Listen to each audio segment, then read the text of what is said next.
A burning fireball hurtles across the wintry December skies, seen by thousands over 6 US states and Ontario in Canada. Just the start of a story that interweaves meteorites, men in black, the US military, Russian satellites and time-travelling Nazis. Welcome to Worlds Beyond and the case of the Kecksburg crash.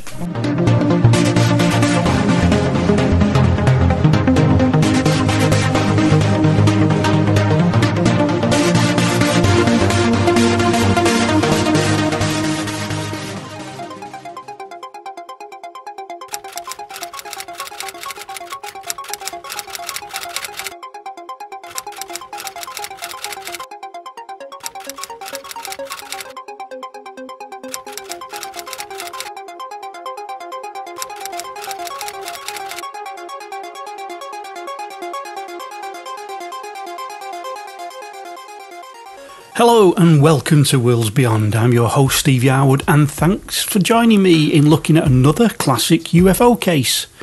This instalment we're going to look at the Kecksburg crash. Let's go back to 1965. Stateside, the Watts riots took place in August, whilst here in the UK Winston Churchill died in the January. In September, Thunderbirds is first shown on British TV. Petrol is only 5 shillings, that's 25 pence for a gallon, and you can buy a brand new E-Type Jag for £1,867. And right at the tail end of the year, the 9th of December to be precise, it became a winter's evening that brought something unexpected to those who were looking to the heavens.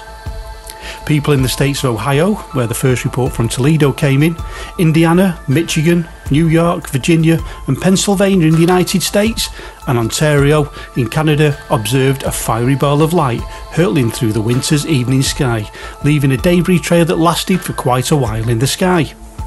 In Toledo, the residents were first alerted to the object by a blinding flash of blue-white light in the sky that they initially thought was an exploding plane. The majority of observers put it down to what they obviously thought was a meteor, but with other evidence and testimonies it seems the case goes much deeper than a run-of-the-mill meteor, so much so that after 55 years it's still a mystery and a highly contentious and controversial case for UFO investigators and researchers. Over the years people have drawn similarities between the famous Roswell incident and the happenings at Kecksburg. Because of this, the Kecksburg case has been called Pennsylvania's Roswell. Anyway, let's start putting together elements of witness reports, create a timeline in doing so, and then later on have a look at some explanations and theories as to what happened on that wintry December night back in 1965 around 4:15 PM local time. On the evening of the incident, people claim to have witnessed sonic booms, shock waves and even reported that the object had started grass fires in western Pennsylvania. Other witnesses said they saw molten metal dripping over Ohio and Michigan. Apparently there were also several pilots who said their aircraft were knocked around by shock waves as a large burning object whizzed past their airplanes. As most meteorites usually travel thousands of feet above most commercial airline flight paths, this was considered unusual. This is what allegedly happened next. 2 children reported an object coming to rest in the woods just outside Kecksburg. Other witnesses in the area had felt a vibration and a dull thump precisely at the moment that the object was reported to have landed. A local volunteer firefighting crew turned up to the site of where the object had come down and reported they had found an object that resembled the shape of an acorn in shape but much larger, around the size of a Volkswagen Beetle. Stranger still was that around the base of the acorn-shaped object there appeared to be hieroglyphic type writing on it. Local witnesses started to head to the crash site but on arriving found that a military unit were there and had taken over the area. This unit told local police, the fire department and all civilians to leave. And once the area was clear, the military unit loaded the object onto the back of a flatbed truck, covered it over with sheets and drove it away. At the time, however, the military claimed they had indeed searched the woods outside of Kecksburg and had found absolutely nothing. Also, a reporter from the nearby town of Greensburg for the newspaper The Tribune Review was on the scene. Next morning's headline read, "Unidentified flying object falls near Kecksburg. Army ropes off the area." The article stated, the area where the object landed was immediately sealed off on the order of the US Army and state police officials, reportedly in anticipation of a close inspection of whatever may have fallen. State police officials there ordered the area roped off to await the expected arrival of both US Army engineers and possibly civilian scientists. A later edition contradicted this, stating that nothing reportedly had been found after authorities had searched the area. The official explanation of the fireball that it was a mid-sized meteor, possibly a bolide. Why the long time confusing contentious mystery, you may ask? Time to look at some of the other stuff that has floated about since this has happened. As ever, I'm going to present with what my research has found so that you can either make your own mind up from what I will present here, or if it piques your interest, delve a little further by doing some research of your own. Let's start with the meteor. Looking through the Project Blue Book files from the word go, they had the object down as a meteor. Major Quintanilla spoke to Major Howard from the Pentagon the day after the sighting, informing him of the witnesses from numerous states that had witnessed it. That it was a visual sighting that had not been picked up on radar, and that a team of men were sent out from Oakdale radar site, who along with members of the State Highway Patrol searched for the object until 2 AM but found nothing. He told Major Howard that they had looked into the possibility of space debris but none had entered the atmosphere on December the 9th. Finally, he informed him that the investigation was still ongoing.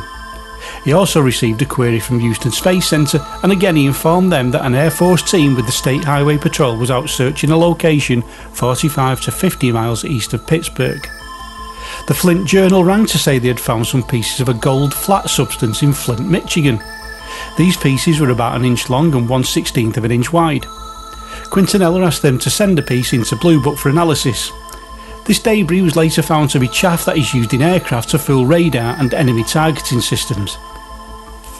As ever though, people distrust the official line, and within days, the 16th of December to be precise, the Thursday edition of the Amarillo Globe-Times, part of the North American Newspaper Alliance, printed an article by famed writer, cryptozoologist and paranormal researcher Ivan T. Sanderson that was published under the heading, "Scientists Says Flying Object Was Not a Meteorite." He had compiled a detailed account from various eyewitnesses, and he soon realised there was more to this story than that of a simple meteorite. His findings indicated that the object showed a clear trajectory, moving from northwest to southeast. Its total visible journey lasted no more than 6 minutes, which indicated a speed far too low for a meteor. Sanderson calculated a speed of only around 1,000 miles per hour. And the most convincing aspect of the sighting to Sanderson that ruled out any possibility of the object being a meteorite was the object appeared to change direction at one point and then head in an easterly direction. Unfortunately, according to other researchers, Sanderson's methodology, in the way he was pinpointing witness locations and then leaving other sighting locations out, gave false data, and if followed correctly would not have seemed to show the meteor changing direction. Also, his maths in regarding the speed were out by a factor of 60, as his calculations were referring to miles per hour instead of miles per minute. Therefore, it must have been a meteor that streaked away and disappeared over the western horizon over Lake Erie. To go into the math and mapping errors would take up far much time, so if you're interested in the rest, I will leave a link in the description below. And whilst you're clicking away down there, please help support me by liking and subscribing. But what happens to the rest of the case if it was nothing more than a meteor? Welcome to the confusing, contradictory and contentious world of ufology. Let's have a look at the alleged crashed or landed object and its also alleged aftermath. Much of what I'm going to relate to you now is a possible timeline derived from many different sources. About 10 miles north from Kecksburg lies the small town of Greensburg. As most towns did in the USA, they had a local radio station. In this one, it was WHJB. John Murphy was a radio reporter for the station. A little after 6:30 PM he took a call from a woman saying she had seen a bright burning star over Greensburg heading towards the nearby town of Kecksburg. She had took her children to an area just outside of Kecksburg where they found a gouge cut into the earth made by the object. There was lots of smoke, but she managed to get to high ground and peer down to see what she thought was a 4-pointed star. Murphy called the Pennsylvania State Troopers thinking it may be an aircraft that had come down, and also that would be big news for a local radio station. On arriving at the scene, Murphy found he couldn't gain access as the army had blocked all inroads. Contacting the state police again, he told them about the army blocking the roads, and he was told in no uncertain terms that nothing had happened. Somehow he managed to get inside the cordon, quickly take some pictures, then return, speaking to people who had been turned away by the military. He took their names and addresses, went back to the radio station and got his portable tape recorder and interviewed witnesses in their homes. Once he had enough stories, he compiled and edited them, and he was going to broadcast them under the title Object in the Woods. The broadcast would tell about the initial sighting, what witnesses observed at the sites of the crash, and detailed descriptions of the object that many people claim to have seen. This put Kecksburg well and truly on the radar. The then manager of WHJB has since said that he did see one of the pictures that Murphy had taken. He stated that although the picture was, quote, very dark and with a lot of trees in the way, he felt he saw something that definitely looked cone-shaped. But we'll talk more of John Murphy shortly. Since the date of the original sighting, UFO researchers have reopened and re-examined the case, so at this point I will add some of the alleged new information. Residents came forward to say before being turned away by the military, the local fire service team had come within 200 feet of the object. They had also noticed that the tops of the trees had been broken as though something had come through from above. They also mentioned that the fire team had noticed blue flashing lights. This was corroborated by a witness who was just a kid at the time who lived in a nearby farm. One witness went into the woods and arrived on the scene just before the military, who said he found a large acorn-shaped object with what looked to be bumpers on the bottom, with hieroglyphics on the surface. As he got nearer to the object, he then heard voices coming closer and decided it would be best if he got out of there. Another witness said he saw the military load it onto a flatbed truck and drive it out of there covered in sheets. Back in 1990, a new witness came forward with some new and quite terrifying information. He alleged that he was in fact part of the military team that was sent to retrieve the object at Kecksburg, and claimed that he was given orders that he was to shoot anyone who got too close. He also claimed that the object was being transported to Wright-Patterson Base, which was also the home of Project Blue Book and its previous incarnations of Project Sign and Project Grudge. Back in 2003, something weird happened. Not paranormal weird, but the fact that the Sci-Fi Channel actually sponsored a scientific study of the crash area and acquired all the related records through the Freedom of Information Act. One of the things they found that one scientist said could be attributed to ice damage actually corroborated witness testimony, in that they found substantial damage to treetops leading up to the area where witnesses saw the object. Samples taken from the trees pointed to the date of the damage to being 1965. They also reported minor soil disturbance in the same area. An attempt to get NASA to reveal any documentation brought forth 40 pages worth of totally unrevealing information. And while we're mentioning NASA, let's have a quick look at their involvement. Although the official report put the case down as a meteorite, it was also speculated that the object might have been Cosmos 96. Cosmos 96 was a failed Russian probe that was intended to fly off to Venus, but in fact never left the Earth's atmosphere. But according to a report from 1991, Cosmos 96 crashed in Canada 13 hours before the object over Kecksburg was first reported. In a 2003 interview, as part of the Sci-Fi Channel investigation, Chief Scientist for Orbital Debris at the NASA Johnson Space Center, Nicholas L. Johnson, stated, and I quote, "I can tell you categorically there is no way that any debris from Cosmos 96 could have landed in Pennsylvania anywhere around 4:45 PM. That's an absolute. Orbital mechanics is very strict." Johnson also stated there were no other known man-made satellites or other objects that re-entered the atmosphere on the day of the Kecksburg sighting. Yet, as a total contradiction, just before the 40th anniversary of the Kecksburg crash in December 2005, NASA released a new statement saying that they had examined metallic fragments from the object and were now claiming it was from a re-entering Russian satellite. The spokesman who released the statement then went on to claim that related records had been misplaced. According to an Associated Press story, David States, NASA Media Relations, had this to say, and I quote, "The object appeared to be a Russian satellite that re-entered the atmosphere and broke up. NASA experts studied fragments from the object, but records of what they found were lost in the 1990s. As a rule, we don't track UFOs. What we could do, and what we apparently did as experts in spacecraft in the 1960s, was to take a look at wherever it was and give our expert opinion. We did that, we boxed the case up, and that was the end of it. Unfortunately, the documents supporting those findings were misplaced." Now, NASA seemed to have a habit of misplacing records, as it also appears that the original tapes of the Apollo 11 moon landings have been lost or reused. Although copies of these tapes have been found, the original transmission tapes, the ones recorded before being relayed out, believe me, this is a story in itself, NASA have stated that the originals were either destroyed or reused. A lawsuit was filed in December 2005 to get NASA to do a proper search for the lost records. Almost 2 years later, NASA finally agreed, much to the continuing frustration of the judge who had issued the lawsuit, who referred to NASA's search efforts as a ball of yarn.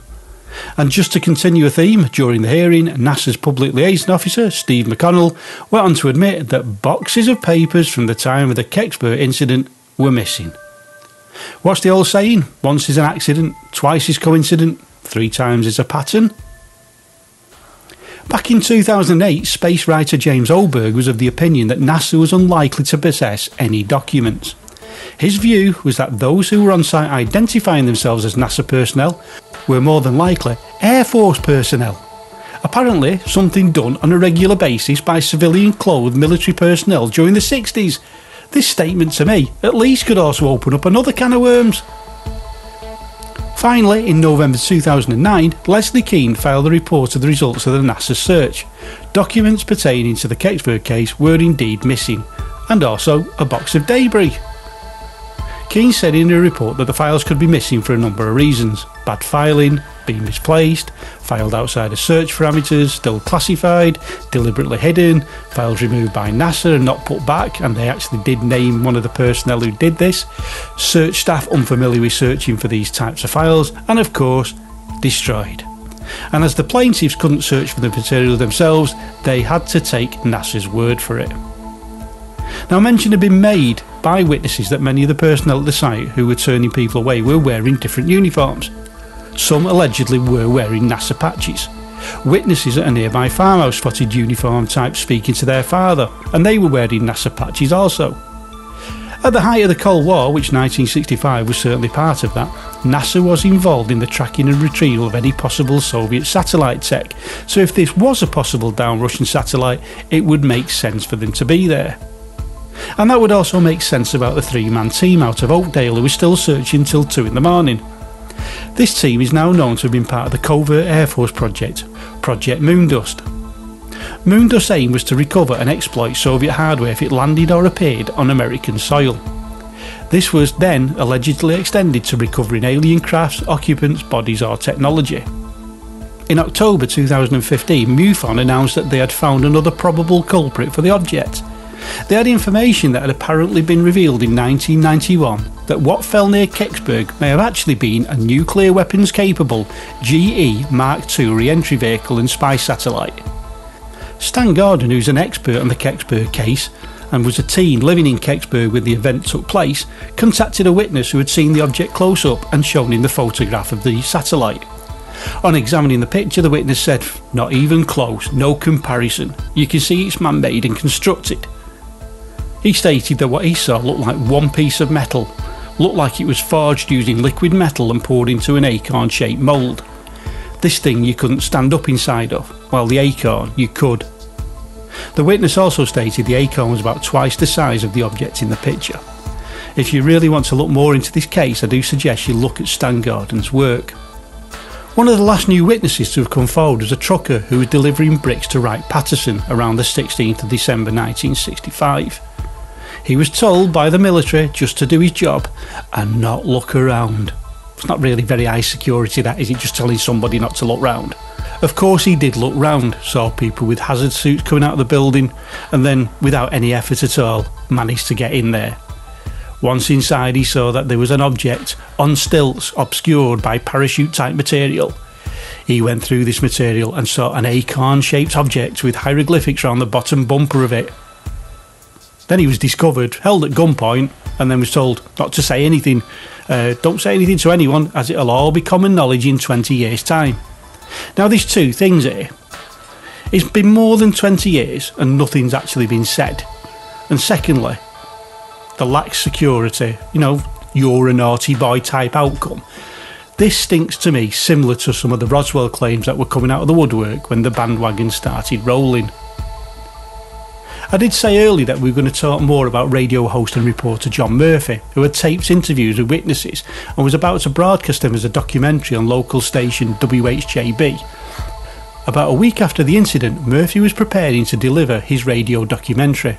Then, as in many instances, men in black types shown up. According to one of the radio station's receptionists, two men shown up looking for John Murphy. They said they were from the federal government. Now, nearly all radio stations have a glass window so you can see into the broadcast room, and she could see the two men talking to Murphy. Things were apparently getting heated, and they moved towards him in a menacing manner. Murphy at first appeared to be standing his ground with the two men, but then she could see his defiance slowly dissipating to a point that he just sat down in his chair, nodded to them, and the men then took all of Murphy's notes, audio tapes and photographs and then left the building. Murphy broadcast what appeared to be a heavily censored version of what was originally going to air. This basically consisted of a report from the state police saying that despite the constant rumours, nothing had indeed happened, and certainly there was no downed object. Murphy became very withdrawn and agitated over the next few years, and in February 1969, Murphy, whilst on holiday in California, was killed in an apparent hit-and-run accident. At the top of the show I gave you a list of what we were going to be covering. Now let's see. Meteorites, check. The US military, check. Russian satellites, check. Men in Black, check. What's missing? I know, time travelling Nazis. I love these tales, it makes me feel like the Indiana Jones of ufology. Now first let me say that this in itself is a massive subject. So for the sake of time within this episode I'm only going to impart the bare bones of the subject, but rest assured Nazi UFO technology and associated subjects will be covered in a later episode. There's a long-standing belief that a UFO crashed near Freiburg in Germany's Black Forest in 1936, which was promptly recovered by Nazi SS troops. From there it was taken to Wewelsburg Castle in Westphalia, the hub of Nazi paranormal research, where they launched a back engineering project on the recovered object. This back engineering led to several advanced flying machines for the Nazis before the end of the Second World War, which brings us to Die Glock, or the Bell. Polish author Igor Witkowski put forward the theories of Nazi secret weapons, and particularly Die Glock, in his book The Truth About the Wonder Weapon back in 2000. Die Glock was shaped like a bell. Well, it would be because it was called the Bell. It was around 12 to 15 feet high, measuring 9 feet across, was made of a hard and heavy metal and had strange hieroglyphics around its base. It operated using anti-gravity technology that used two counter-rotating cylinders filled with red mercury.